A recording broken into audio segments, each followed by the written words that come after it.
لیکن یہ چیز اسی وقت ہو سکتی ہے کہ جب ہم اپنی بیداری کا ثبوت فراہم کریں گے. دیکھیے، اگر ہم اس وقت خاموشی اختیار کر لیں تو آپ یقین جانیے جو اپوزیشن ہے پھر وہ یہی سمجھے گی کہ مسلمانوں کو اس مسئلے سے کوئی دلچسپی نہیں ہے، لہذا اپنی رائے ان تک پہنچانے کے لیے، اپنا غم و غصہ جو ہے وہ ان تک پہنچانے کے لیے ہمیں جدوجہد کرنی پڑے گی. تبھی اپوزیشن پارٹیاں جو ہے وہ سامنے آئیں گی اور وہ اس بل کو جو ہے وہ قانونی شکل نہیں دینے دیں گی. یہ اس لحاظ سے جو ہے وہ ضروری ہے. دیکھیے، بات میں نے یہ اس لیے بھی کہی ہے کہ بہت سے لوگ جو ہے یہ ایک شبہ یہ بھی پیدا کرنے کی کوشش کر رہے ہیں کہ حکومت کو اگر کرنا ہے تو حکومت کر ہی دے گی، جیسا کہ اس سے پہلے ہوا ہے. بہت سے معاملات ایسے تھے، 3 طلاق کا ہی مسئلہ تھا، وہ حکومت کو کرنا تھا وہ کر دیا. اب وہ چاہے جیسا کیا اور جس غلط طریقے کے اوپر کیا، آج آپ اس کے اثرات جو ہے وہ دیکھ رہے ہیں. تو بہرحال کہنے کا مطلب یہ ہے کہ آپ اپنا اگر غم و غصہ ظاہر نہیں کریں گے تو آپ کی خاطر جو ہے وہ کوئی جدوجہد کرنے والا نہیں ہے. آپ اپنی بات پہنچائیں، کہیں، تب جو ہے وہ پارٹیوں کا احساس ہوگا. تو بہرحال ہمیں اپنے غم و غصے کو جو ہے وہ ظاہر ضرور کرنا ہے. لیکن میں ایک بات کی طرف آپ حضرات کی توجہ اور اس تحریک کو چلانے والے افراد جو پیش ہیں، برادران اہل سنت سے ہوں یا شیعوں سے ہوں، میں سب کے لیے جو ہے وہ گزارش کرنا چاہوں گا کہ دیکھیے، اس سے پہلے بھی مسلمانوں کو کئی محاذوں پہ شکست اٹھانی پڑی ہے. میں تفصیل کے اندر نہیں جانا چاہتا، آپ حضرات جو ہے وہ اس کی طرف متوجہ ہیں. کئی موقعوں کے اوپر مسلمانوں کو شکست سے دوچار ہونا پڑا ہے. یہ شکست سے دوچار ہونا کیوں پڑا ہے؟ یہ شکست جو ہے وہ اس بنا کے اوپر ہوئی ہے کہ ہم اپنی بات جو ہے ہندوستان کے عام باشندوں تک نہیں پہنچا سکے. دیکھیے، میں بہت اہم بات کہہ رہا ہوں.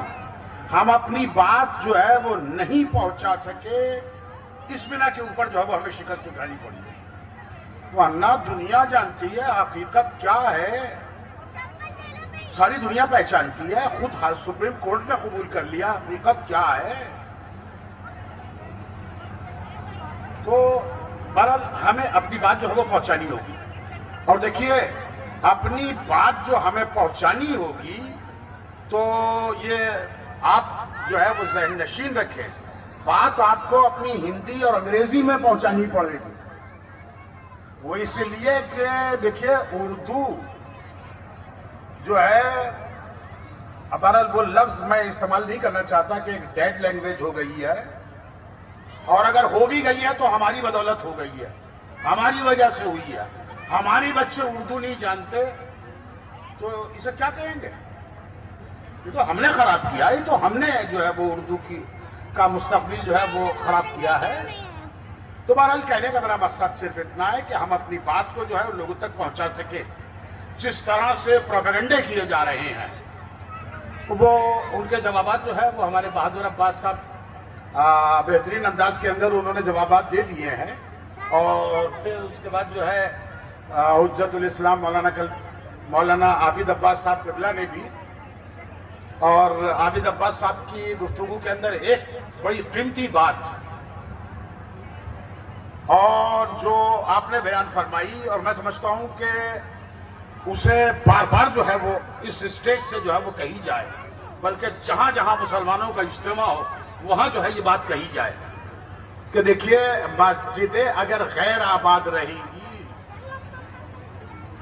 مسجدوں کے صحن میں اگر گھاس اگے گی، مسجدوں میں تالے لگے رہیں گے، 2-4 آدمی نماز پڑھنے کے لیے کبھی حاضر ہو گئے تو ہو گئے، تو پھر تو یہی حشر ہونے والا ہے، یہی ہوگا.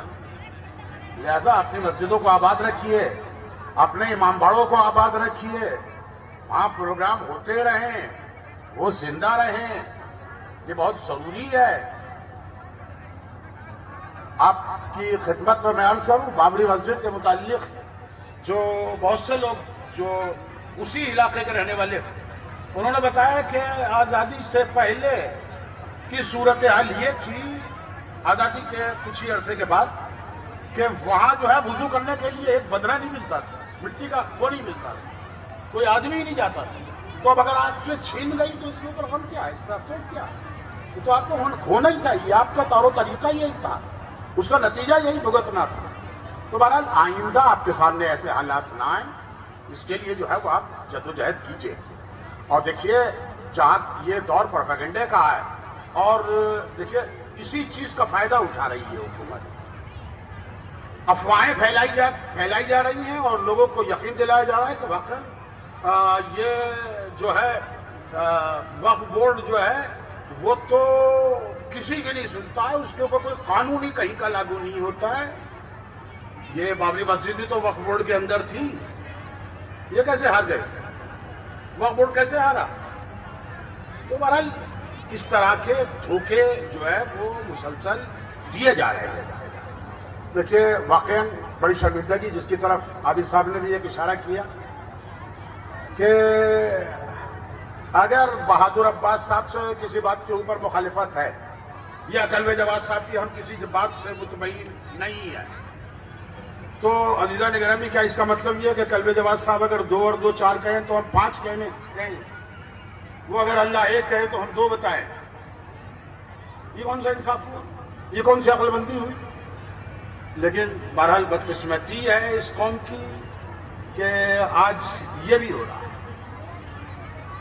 حالانکہ میں سمجھتا ہوں کہ دیکھیے اس تحریک کو چلانے کے لیے ایک کلب جواز صاحب کے علاوہ جو ہے کوئی دوسری ذات ابھر کے ابھی تک نہیں آئی۔ آپ جیسے یعنی معمولی حیثیت رکھنے والے افراد جو ہے، ٹھیک ہے، ہاں یہاں اس اسٹیج کے اوپر بھی جمع ہے، اور دیکھیے سب لوگ جو ہے بہرحال آج کی مصروفیت کی بنا کے اوپر تمام علماء جو ہے وہ یہاں پہنچ نہیں سکتے تھے، ورنہ سبھی حاضر ہوتے، لیکن بہرحال ہندوستان کے اندر جو ہے وہ تقریباً سناٹا ہے۔ یہ واقعاً اس جرأت اور ہمت کے دھنی انسان کا واقعاً شکریہ ادا کرنا چاہیے